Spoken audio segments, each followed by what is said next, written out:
ये नहीं बोला।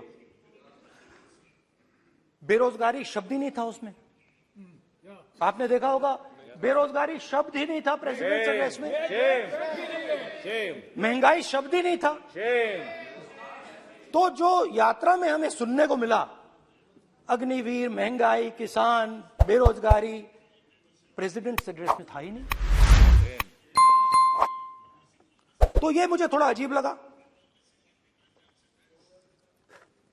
कि जनता कुछ कह रही है और प्रेसिडेंट एड्रेस में कुछ और सुनाई दे रहा है। अच्छा, एक और चीज हमें बताई गई, तमिलनाडु से लेकर केरला, महाराष्ट्र, मध्य प्रदेश, सब जगह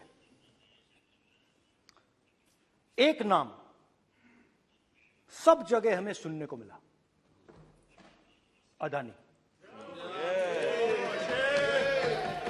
यह नाम पूरे हिंदुस्तान में, केरल में, तमिलनाडु में, महाराष्ट्र, कर्नाटका, हिमाचल, कश्मीर, सब जगह अदानी अदानी अदानी अदानी अदानी।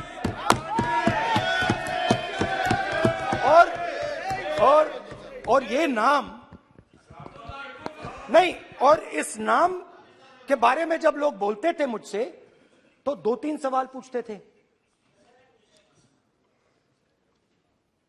ये पूछते थे कि ये जो अदानी जी हैं, ये किसी भी बिजनेस में घुस जाता है, ये सफलता प्राप्त कर जाता है, ये कभी फेल नहीं होता। और युवाओं ने मुझसे यह सवाल पूछा कि भाई ये हो क्या रहा है, हम भी सीखना चाहते हैं। मोदी जी ने कहा स्टार्टअप करो, हम भी अदानी जी जैसे बनना चाहते हैं। तो भैया किसी भी बिजनेस में घुस जाओ और एकदम सक्सेस हो जाए। यह पहला सवाल था। दूसरा सवाल था कि ये अदानी जी हैं, ये किसी भी बिजनेस में घुस जाते हैं। पहले ये 1-2 बिजनेस करते थे, अब ये 8-10 सेक्टर्स में काम करते हैं। Airports, data centres, cement, solar energy, wind energy, aerospace and defence, consumer finance, renewables, media. तो उन्होंने मुझसे पूछा कि राहुल जी, हाँ वेट करो, बेटे, हाँ, धन्यवाद। पोर्ट्स की बात भी थी। ये भी सवाल पूछा, कि भैया एक बात बताइए, राहुल जी बताइए हमें कि अदानी जी का जो नेटवर्थ है वो 3 साल के अंदर, नहीं सॉरी, 2014 से लेकर 2022 तक ये $8 बिलियन से $140 बिलियन कैसे हो गया? कैसे हुआ? मोदी है तो मुमकिन ये 2014 में अगर आप दुनिया की, मुस्कुरा रहे हैं आप, बीजेपी में है ना आप, तो ये लिस्ट आती है, एक लिस्ट आती है दुनिया के सबसे अमीर लोगों की। इस पे ये 609 नंबर पे थे 14 में। 609 पीछे बिल्कुल। पता नहीं जादू हुआ, दूसरे नंबर पे पहुंच गए। मोदी है तो मुमकिन है।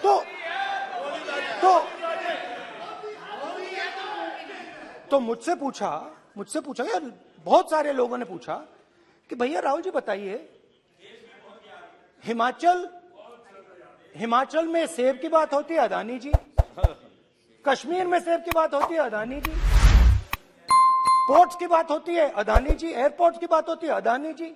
इंफ्रास्ट्रक्चर, अच्छा हम सड़क पे चल रहे हैं, मैं पूछूं किसने बनाई, अदानी जी। तो लोगों ने यह भी पूछा कि राहुल जी ये जो अदानी जी जो हैं, इनकी सफलता कैसे हुई,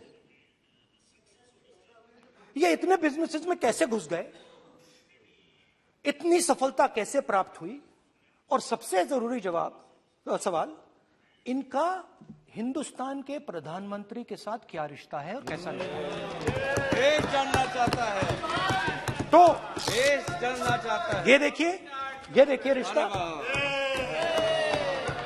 ये देख लीजिए, प्लीज पोस्टर माननीय ये देख लीजिए सदस्य, पब्लिक में सर, माननीय सदस्य पोस्टर लीजिए। नहीं, प्लीज पोस्टर नहीं। पोस्टर नहीं है सर। देखिए आप पोस्ट बैठिए, एक मिनट बैठिए। आप पोस्टरबाजी करेंगे तो इधर नहीं, सर। कहेंगे राजस्थान के मुख्यमंत्री का पोस्टर चुकाएंगे। पोस्टरबाजी के लिए सदन नहीं है। आप बात सर। करें, पोस्टरबाजी नहीं। Speaker sir. आप वरिष्ठ सदस्य हैं, स्पीकर सर। तो पोस्टरबाजी उचित नहीं है। स्पीकर सर, पोस्टरबाजी उचित स्पीकर नहीं है, सर। प्लीज। राजस्थान के मुख्यमंत्री, ये सच्चाई है।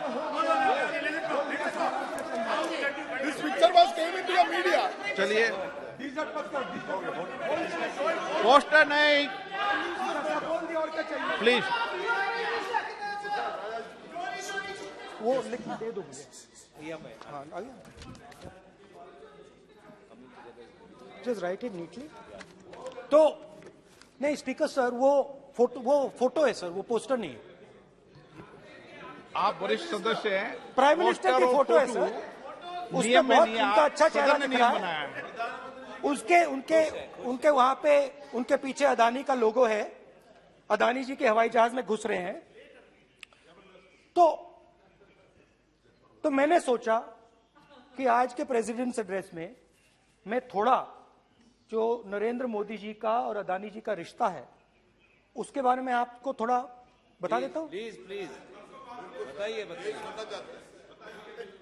तो वो आप बता देना।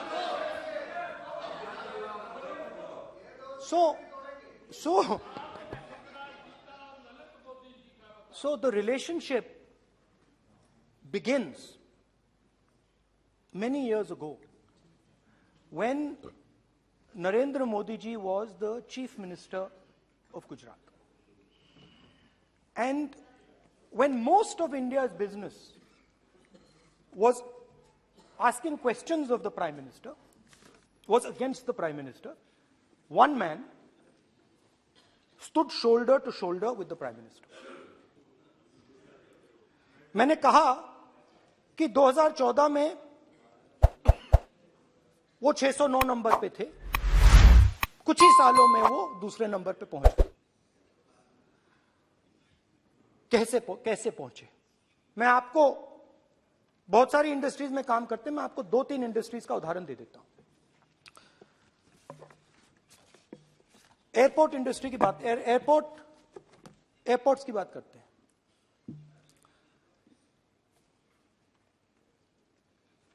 कुछ साल पहले सरकार ने हिंदुस्तान के एयरपोर्ट्स को डेवलप करने के लिए दिया।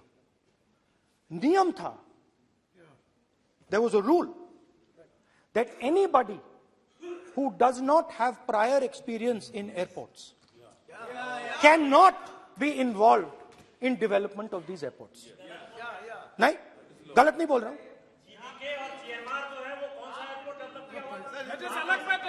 आप बैठ जाइए।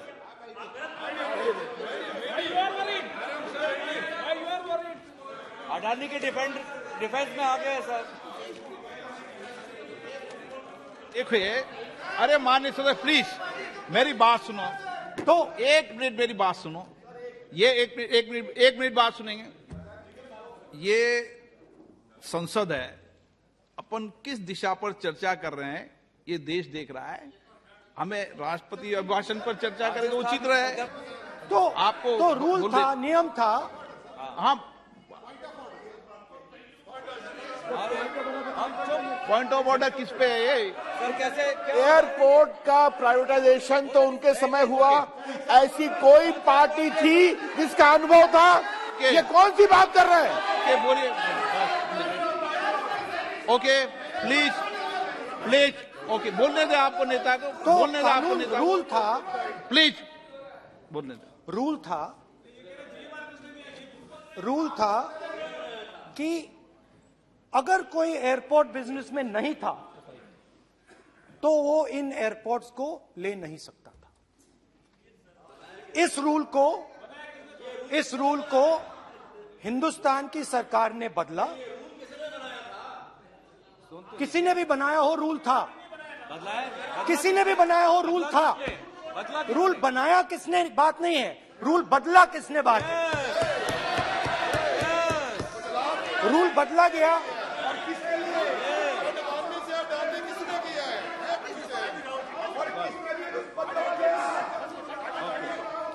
रूल बदला गया।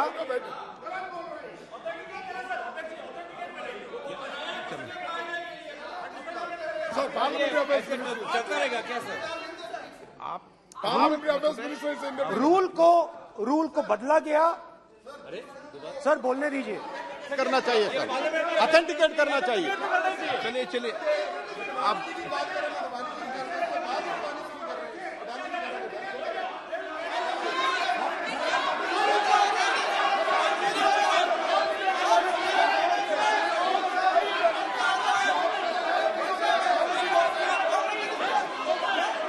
रूल बदला गया सर, स्पीकर सर।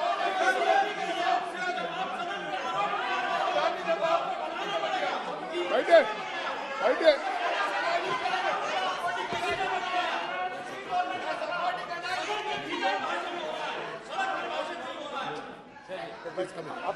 तो ये रूल बदला गया। उस समय मीडिया में इसके बारे में चर्चा हुई थी। रूल बदला गया और अदानी जी को 6 एयरपोर्ट्स दिए गए। उसके बाद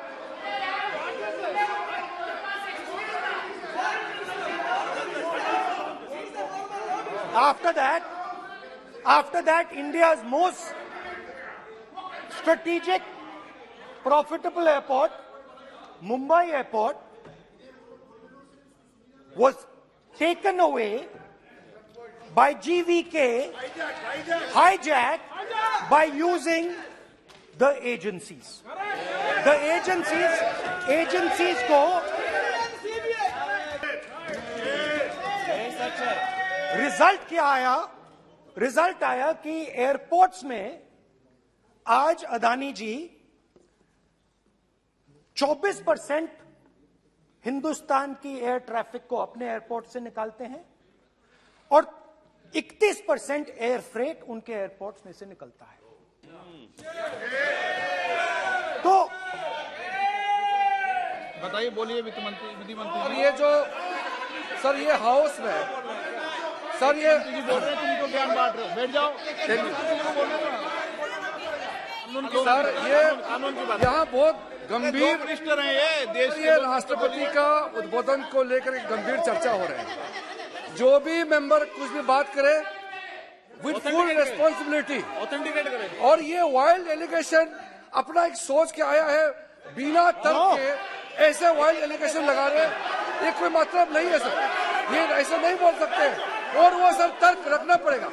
अगर एलिगेशन लगा रहे हैं तो आपको पूरा डॉक्यूमेंट प्रूफ के साथ आपको रखना पड़ेगा। दे देंगे आप ऐसे बातें नहीं दे कर सकते। देंगे। और ये गंभीरता को समझिए, ये डॉक्यूमेंट्री प्रूफ दे देंगे। अब आपने जो पिछले स्पीकर थे उन्होंने फॉरेन पॉलिसी की बात की, हम भी फॉरेन पॉलिसी की बात करते हैं। चलिए डिफेंस से शुरू करते हैं। बहुत ऑप्शंस है, आप बताइए कहां से शुरू करें। बिजली, डिफेंस, कोयला, बहुत ऑप्शंस है। Coal, defence, let us start with defence. अब डिफेंस में अदानी जी का कोई एक्सपीरियंस नहीं था, जीरो एक्सपीरियंस।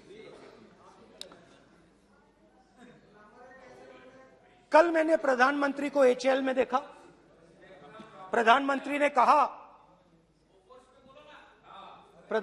जी ने कहा कि गलत आरोप लगाया, मगर रियलिटी तो यह है कि एचएएल का जो कॉन्ट्रैक्ट था 126 हवाई जहाजों का, वो अनिल अंबानी को चला गया और अनिल अंबानी बैंकरप्ट हो गया।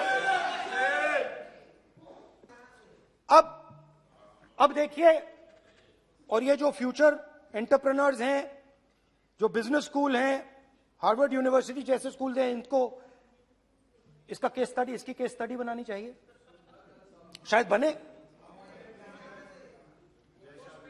How to use government power to build individual businesses, case study.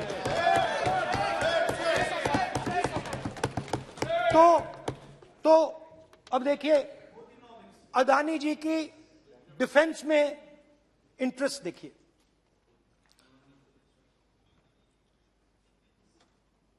Elbit company के साथ हिंदुस्तान में अदानी जी ड्रोन्स बनाते हैं। ड्रोन्स को हिंदुस्तान की एयरफोर्स, आर्मी, नेवी के लिए रीफिट करते हैं। अदानी जी ने यह काम कभी नहीं किया है पहले। एचएएल ये काम करती है। हिंदुस्तान में और भी कंपनीज हैं जो ये काम करती हैं, मगर एक नहीं मिलता। ये मत सोचिए कि ये सिर्फ एक कंपनी की बात हो रही है, ये इंडस्ट्रीज की बात होती है यहां पे। जैसे मैंने आपको दिखाया, एयरपोर्ट का पूरा सिस्टम उठा के ले गए, 30% मार्केट शेयर एयरपोर्ट में ले गए, वैसे ही डिफेंस में करा। तो 4 डिफेंस की इनके पास कंपनीज हैं। यह काम इन्होंने कभी नहीं किया। स्मॉल आर्म्स, जिसमें टवॉर है जो हमारी स्पेशल फोर्सेस यूज करती है, आर्मी यूज करती है, जिसमें गलील स्नाइपर राइफल है, यह सब अदानी जी बनाते हैं।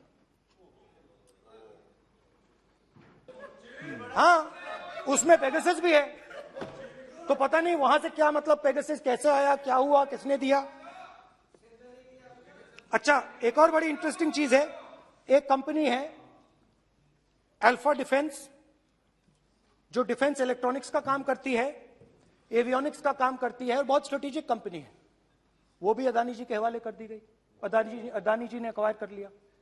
तो आपने देखा कि एयरपोर्ट्स का बिजनेस 30% मार्केट शेयर, हिंदुस्तान और इजराइल का जो वेपन्स का बिजनेस है 90% उठा के ले गए। अब मैंने आपको इजराइल की बात बताई, ऑस्ट्रेलिया चलते हैं। ऑस्ट्रेलिया चलिए। ऑस्ट्रेलिया में अदानी जी जाके, नहीं क्यों? आप तो डिबेट करना चाहते थे, आप ही तो डिबेट करना चाहते थे। आपने बोला था कोई भी विषय पे डिबेट हो, तो हो गया डिबेट। अब क्यों डर रहे हो डिबेट से?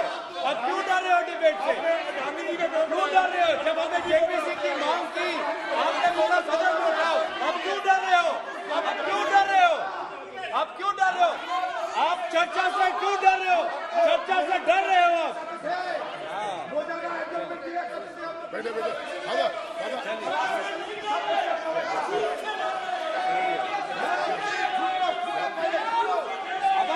अब सुनना पड़ेगा, अब सुनना पड़ेगा, अब सुनना पड़ेगा। ऑस्ट्रेलिया जाते हैं, प्रधानमंत्री ऑस्ट्रेलिया जाते हैं।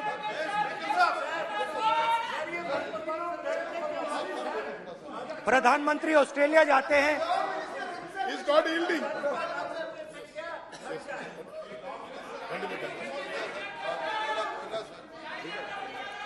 ऑस्ट्रेलिया जाते हैं। क्या नंबर बताएं? 369।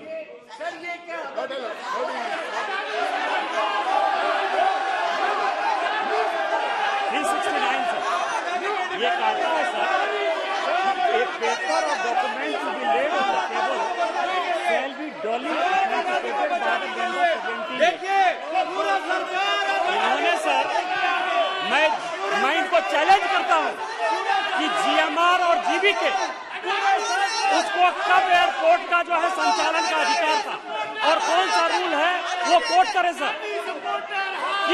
किस रोल के आधार पर ये, इनको मैं चैलेंज करता हूं, पूरी कांग्रेस पार्टी को चैलेंज करता हूं कि जीएमआर और जीबीके को कौन सा एयरपोर्ट चलाने का लाइसेंस जब दिया तो उनको उसका नॉलेज था। मैं चैलेंज करता हूं पूरी कांग्रेस पार्टी को। जब इन्होंने बिरला को बनाने का दिया, डालमिया को बनाने का दिया, टाटा को बनाने का दिया लाइसेंस, उस वक्त उनको कौन सा मोटर चलाने का अधिकार था सर? ये गलत बयानी कर रहे हैं। मेरा ये कहना है कि आप एलिगेशन प्रधानमंत्री को ऊपर लगा रहे हैं। आप पेपर दीजिए और कौन सा रूल भारत सरकार ने चेंज किया एयरपोर्ट में अडानी के लिए, वो ऑथेंटिकेट कीजिए, नहीं तो इस तरह की बात नहीं कर सकते हैं।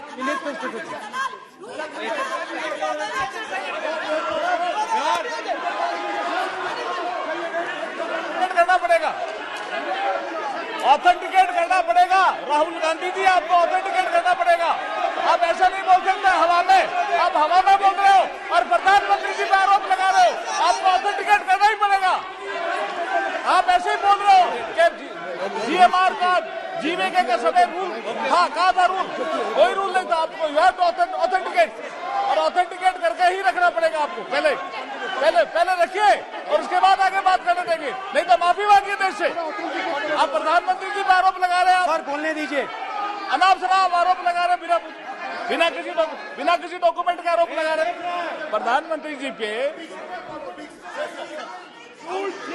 रूल 353 सर, रूल 353 किया है sir, no allegation of defamatory और incriminatory nature shall be made unless you have given notice. छोड़िए, वो तो प्रधानमंत्री के खिलाफ एलिगेशन लगा रहे हैं बिना नोटिस दिए, बिना कोई डॉक्यूमेंट दिए। सर ये रिकॉर्ड पर नहीं जाना चाहिए सर, ये बिल्कुल रूल का उल्लंघन है। और क्या क्या बातें वो कह रहे हैं सर, मैं उसको रिपीट नहीं करना। Reckless allegation, baseless allegation in violation of rules, sir ये स्वीकार नहीं होना चाहिए। ओके सर, लेट अस एक सब बैठिए, ऑस्ट्रेलिया पीएम जाते प्लीज हैं। बैठिए, आप प्लीज बैठिए, वरिष्ठ वकील साहब बैठिए। ऑस्ट्रेलिया जाते हैं। एक मिनट राहुल जी, एक मिनट। नियम 369 भी मैंने देखा है, 323 भी देखा है। मेरा आग्रह है, सदन भारत की संसद है, हम एक ही विषय पर सारी राष्ट्रपति की चर्चा लगाए, ये उचित है क्या? फिर आपको बोलना बोले नहीं स्पीकर नो, साहब। गलत तरीका है राहुल गांधी जी, आप बोल नहीं, गलत तरीका है। क्या देश को संदेश देना चाहते हैं आप? क्या संदेश देना चाहते हैं देश को? चलिए राहुल गांधी जी। ऑस्ट्रेलिया में प्रधानमंत्री जाते हैं। आप बोलिए सर, स्पीकर सर,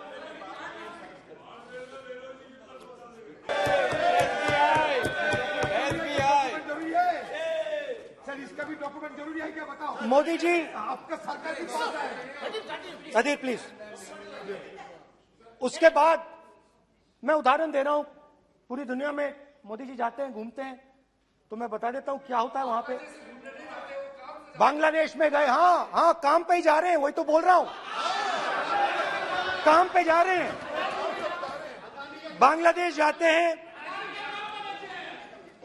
तो ये रही आपकी फॉरेन पॉलिसी। ये हिंदुस्तान की फॉरेन पॉलिसी नहीं है। अब यात्रा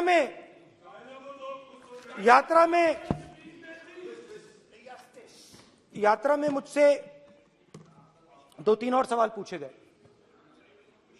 यात्रा में लोगों ने मुझसे पूछा, राहुल जी ये जो LIC कंपनी है, इसका पैसा अदानी जी की मदद करने के लिए क्यों डाला जा रहा है? उन्होंने यह भी पूछा कि अदानी जी के जो शेयर्स हैं बड़े वोलेटाइल हैं, उसमें LIC का पैसा क्यों डाला जा रहा है?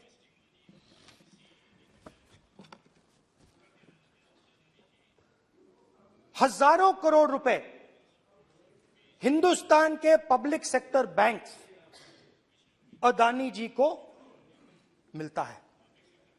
27,000 करोड़ रुपए SBI, PNB 7,000 crore, bank of Baroda 5,500 crore, ये मैं लिस्ट चलती जाएगी। LIC का एक्सपोजर 36,000 करोड़ रुपए,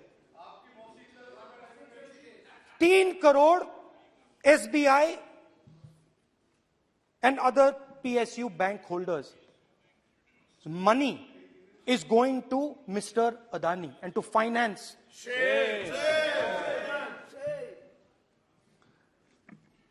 Now, of course, there is another question. तो मदद कैसे हो रही है?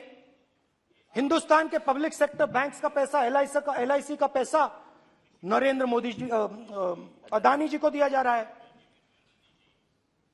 अगर कोई सामने खड़ा हो जाता है, जैसे जीवी के लोग खड़े हुए, ईडी सीबीआई एजेंसीज आ जाती हैं, उनको परे कर देती हैं।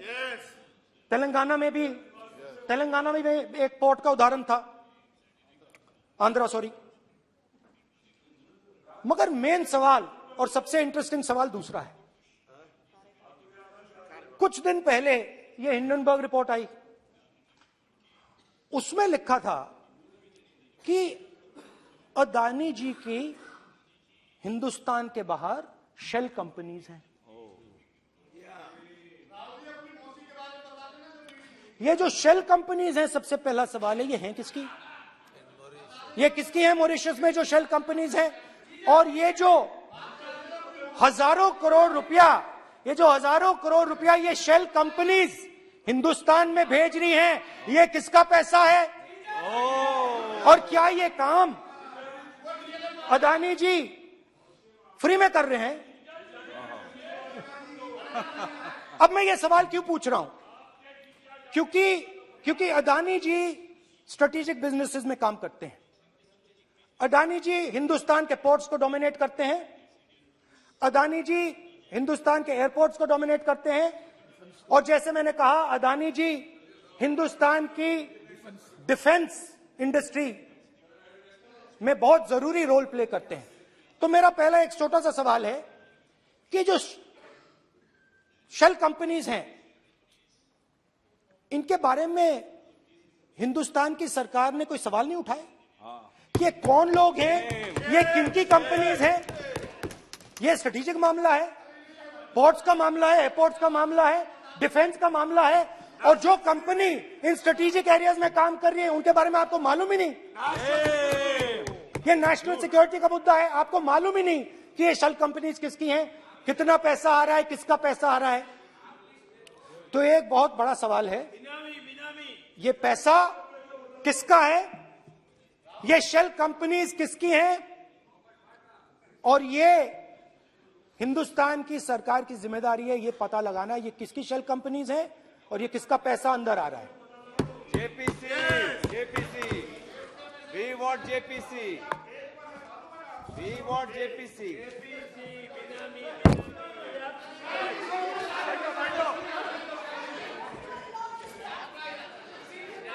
अच्छा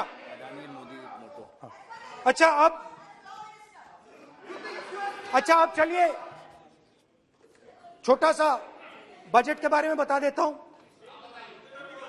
2022 में अदानी जी अनाउंस करते हैं कि वो $50 बिलियन इन्वेस्ट करेंगे to build the world's largest green hydrogen ecosystem.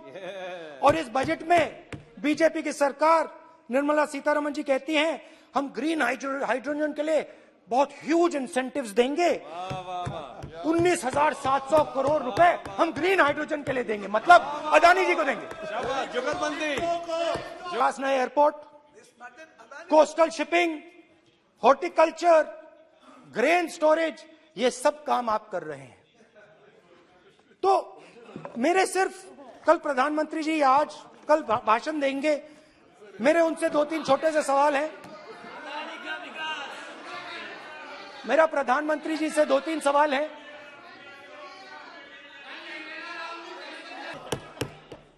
पहले लोकल मामला था, फिर नेशनल मामला हो गया, उसके बाद इंटरनेशनल मामला हो गया। अदानी जी के लिए बोरिस जॉनसन का बेटा काम करता है, आपको पता नहीं मालूम है या नहीं मालूम? भाई सॉरी, नहीं बेटा भी, भाई काम करता है। तो ये मामला पहले गुजरात का मामला था, फिर ये हिंदुस्तान का मामला हुआ, अब ये इंटरनेशनल मामला हो गया है। तो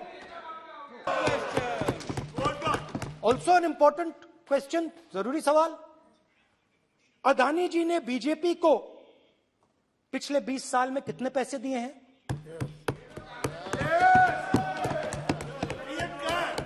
इलेक्टोरल बॉन्ड्स में कितना पैसा दिया है?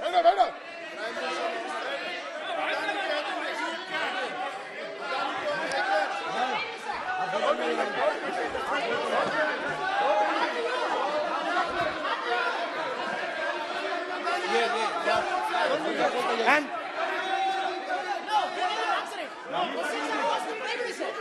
Question oppose to prime minister please sir, खत्म करने दीजिए सर।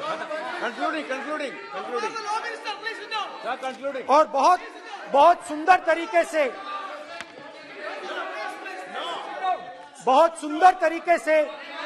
वो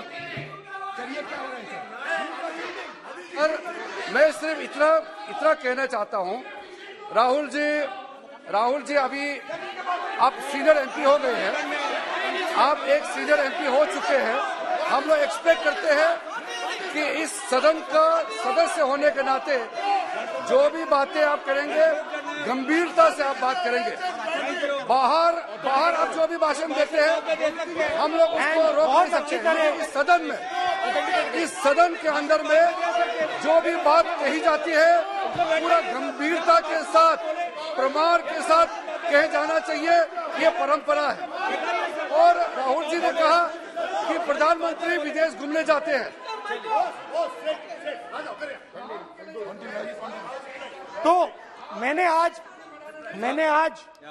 वो जो युवाओं ने मुझसे सवाल पूछा था कि अदानी जी की इतनी बिजनेस एक्यूमेंट कहां से आई, इतने अलग अलग सेक्टर्स में अदानी जी ने कैसे सक्सेस प्राप्त की, अदानी जी के बारे में पूरी दुनिया को स्टडी करनी चाहिए, हार्वर्ड यूनिवर्सिटी को स्टडी करनी चाहिए कि पॉलिटिक्स के बीच में और बिजनेस के बीच में कैसा रिश्ता होता है। India is a case study. Now बहुत अच्छी तरह बीजेपी के जो पिछले स्पीकर थे उन्होंने मेरे भाषण को इंकैप्सुलेट किया मेरे लिए। बहुत अच्छी तरह आपने जो मैं सोच रहा था आपने उससे और भी अच्छी तरीके से बोल दिया। Coming together is a beginning, keeping together is progress, working together is success. Thank you.